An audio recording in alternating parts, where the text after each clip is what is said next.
Бүгін біз қолдама деген тамақ жасаймыз. Келдім етті турай береді, мен нан басамын. Міне жыл су алдық, енді соған тұз саламыз. Енді мынаған бір жұмыртқа саламыз. Нан қатты болу керек, езіліп кетпеу үшін. Етті сақтап турайды.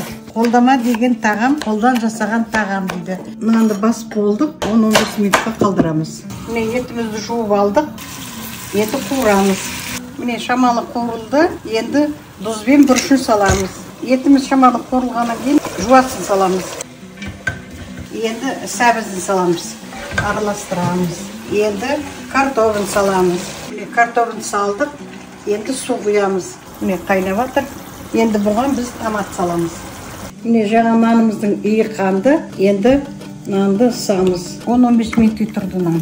Міне нанды ыстық, енді осыны кесеміз. Енді мынандай домалатамыз. Домалатқаннан кейін бір-бірлеп жұлып бүйтіп тастай береміз. Міне қолдаманың да наны дайын. Енді бұны қайнап жатқан суға қайнатып аламыз. Міне қолдаманың наны пісті. Енді сүзіп аламыз бұны.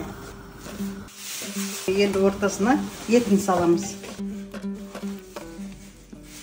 Ал көрейік, қолдамамыз қалай пісті екен. Тамаша. Дәмі қандай күшті болған.